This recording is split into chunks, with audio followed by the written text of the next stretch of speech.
Welcome back to Nightmare Theatre. I realise that I've done a bunch of these videos and never introduced myself. How very rude of me. My name is Arthur Pembroke and I'll be your host tonight as always. A little backstory for tonight's tale first. I grew up in a small village named Bibbury in England prior to moving to New York in the United States. One of the first nights in New York after the move, I decided to go out for a quick stroll and noticed a strange man looking at me from the end of a dark alleyway. Something about the whole situation since shivers down my spine, and I quickly made my way back home. Tonight's story is called The Smiling Man, and it truly is another of my favourites. I've just sat another log atop the fire, and my tea is steaming hot. Cozy up under a blanket for this one, and enjoy. About 5 years ago, I lived downtown in a major city in the US. I've always been a night person, so I would often find myself bored after my roommate, who was decidedly not a night person, went to sleep. To pass the time, I used to go for long walks and spend the time thinking. I spent 4 years like that, walking alone at night, and never once had a reason to feel afraid. I always used to joke with my roommate that even the drug dealers in the city were polite. But all of that changed in just a few minutes of one evening. It was a Wednesday, somewhere between 1 and 2 in the morning, and I was walking near a police-patrolled park quite a ways from my apartment. It was a quiet night, even for a weeknight, with very little traffic and almost no one on foot. The park, as it was most nights, was completely empty. I turned down a short side street in order to loop back to my apartment when I first noticed him. At the far end of the street on my side was the silhouette of a man dancing. It was a strange dance, similar to a waltz, but he finished each box with an odd forward stride. I guess you could say he was dance-walking, headed straight for me. Deciding he was probably drunk, I stepped as close as I could to the road to give him the majority of the sidewalk to pass me by. The closer he got, the more I realized how gracefully he was moving. He was very tall and lanky and wearing an old suit. He danced closer still until I could make out his face. His eyes were open wide and wild, head tilted back slightly, looking off at the sky. His mouth was formed in a painfully wide cartoon of a smile. Between the eyes and the smile, I decided to cross the street before he danced any closer.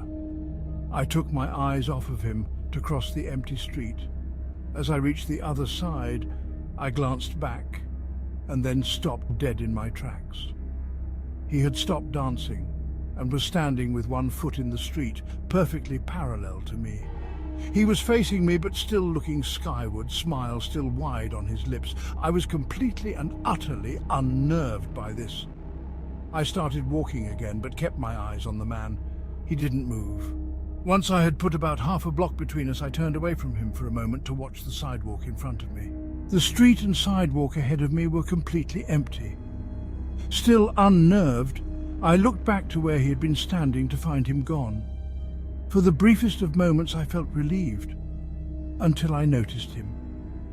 He had crossed the street and was now slightly crouched down. I couldn't tell for sure due to the distance and the shadows, but I was certain he was facing me. I had looked away from him for no more than 10 seconds, so it was clear that he had moved fast. I was so shocked that I stood there for some time staring at him, and then he started moving toward me again. He took giant, exaggerated, tiptoed steps, as if he were a cartoon character sneaking up on someone, except he was moving very, very quickly.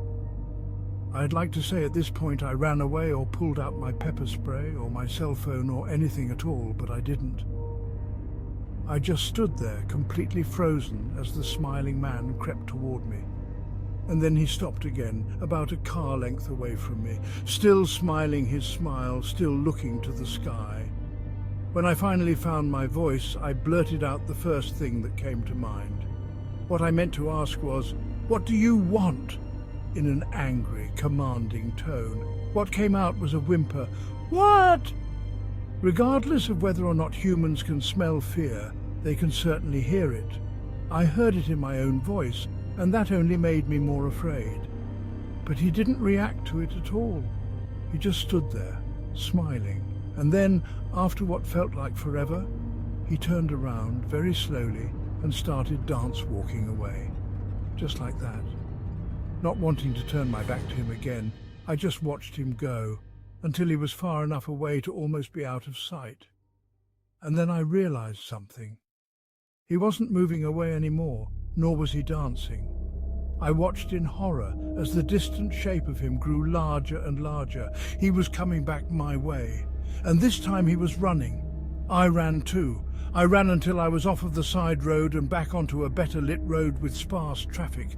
Looking behind me then, he was nowhere to be found. The rest of the way home, I kept glancing over my shoulder, always expecting to see his stupid smile, but he was never there. I lived in that city for 6 months after that night, and I never went out for another walk. There was something about his face that always haunted me. He didn't look drunk. He didn't look high.